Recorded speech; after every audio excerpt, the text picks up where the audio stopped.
With as famous and timeless a franchise as the Transformers is, fans generally remember the core Generation 1 characters who appeared in the opening years of the toy line, cartoon, and comics. Names such as Optimus Prime, Megatron, Soundwave, Bumblebee, and Grimlock have reached iconic status in pop culture lore and are as well remembered as the A-list characters in other big-name franchises.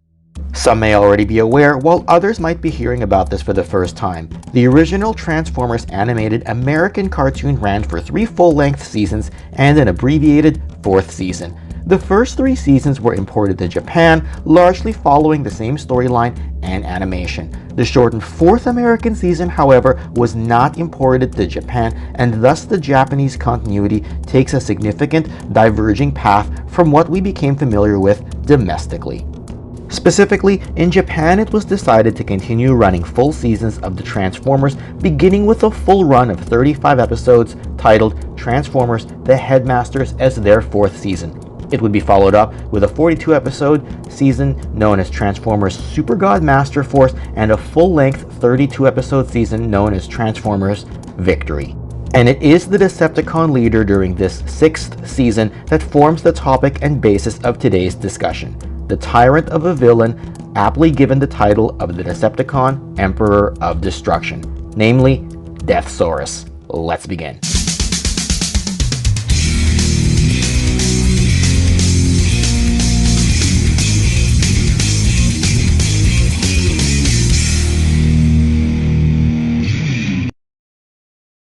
As part of the ongoing discussion about who Deathsaurus is and why he is important in Transformers lore, it's important to add a little bit of context to the creation of this video.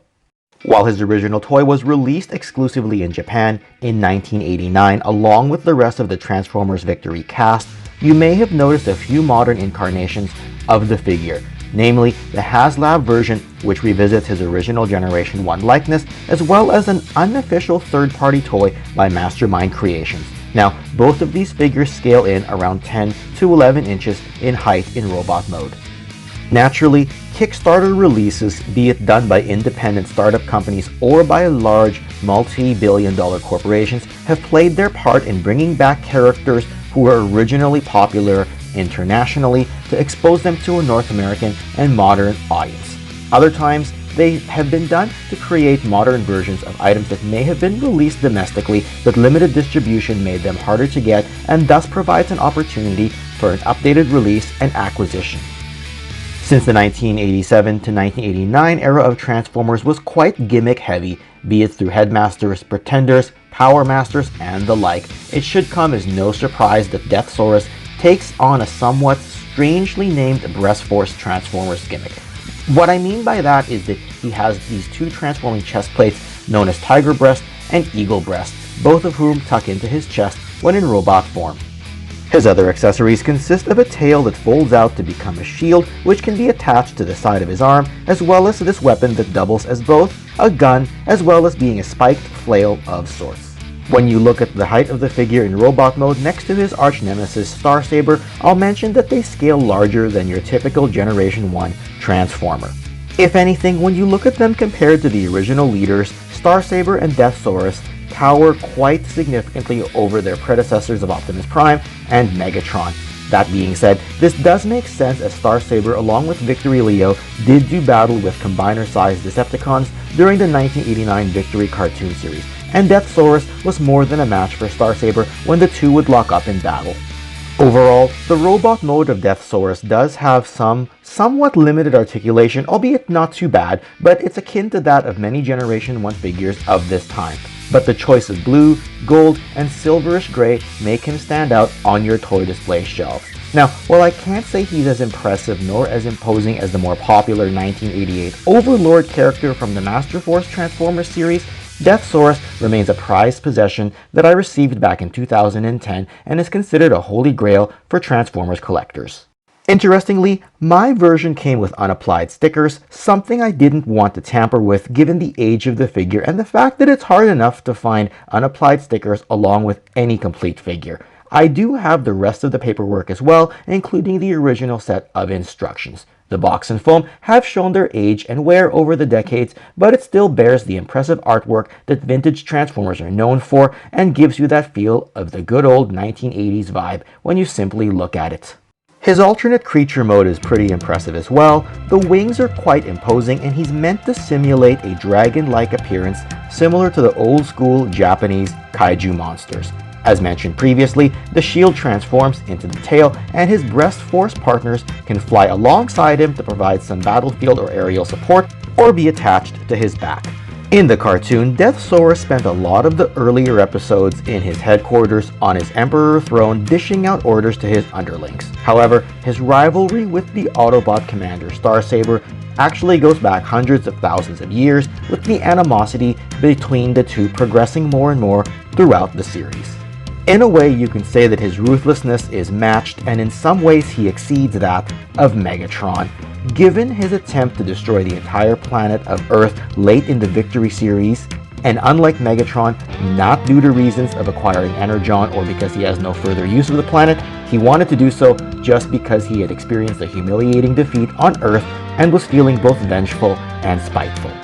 Note that the huge changeover in cast between the Victory series and the first couple seasons of Transformers makes a lot of sense given that the Victory series takes place several decades after seasons 1 and 2 of the original Transformers cartoon. Though he appears to die in battle with Saber at the end of the series, ultimately your level of interest will vary depending on whether you were aware of this character in previous years or if you heard about him for the first time with modern incarnations. I personally first saw the toy in hand at a friend's house back in 1994, and though neither of us knew the actual name of the figure, that memory of playing with this, plus having seen some of the Transformers Victory episodes much later on, made this Generation 1 figure a must-have for my personal collection and among the prized toys that I happen to have and be happy to own over the years that I've been collecting. I will point out as well that this G1 figure is about 9.5 inches in height when in robot mode, so he will be a bit smaller than the modern offerings that are out there. But whatever choice you as fellow Transformers fans make going forward, be it finding modern versions of the character or splurging to find a vintage toy of Deathsaurus, I hope that this revisitation of Transformers history was a worthy entry into the Toy Connections video catalog. Also do note that I briefly covered Deathsaurus in my list of 10 rare G1 Transformers that I have in my personal collection.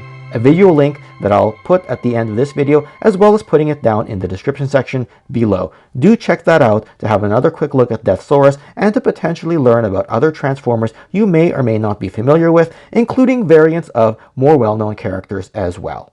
With that, I'd like to give a special thanks as usual to my Patreon supporters and channel members whose names can be found in the description section of this video. Visit patreon.com/toyconnections for some behind the scenes updates and bonus content, or click the join button next to my channel name to receive some exclusive badges and emojis for your use in the comment section of any Toy Connections video or live stream. I also want to give something of an acknowledgement to one of my favorite toy YouTube channels out there, Chasing 80s Toys, as it was their coverage of their co-host Scuba Pete's acquisition of a vintage Masters of the Universe Eternia playset, a video that originally aired during the Mattel Creations Origins Kickstarter for Eternia, which inspired me. What I mean is that their video gave me the inspiration to air this Transformers Deathsaurus video during the Deathsaurus Haslab Kickstarter to further help inform my fellow fan about this fantastic Decepticon character. I had been planning a video about this character for some time anyway, and all this finally gave me the motivation that I needed to do so. As such, you can find the link to the Chasing 80s Toys Vintage Eternia playset in the description section of this video as well. And if you enjoyed this video, you can click on some of my other content here. Subscribe if you already haven't, press that like button to spread this video to more viewers, and share it with your friends. Otherwise, let's transform and roll out into the next video. Thanks again, and see you soon.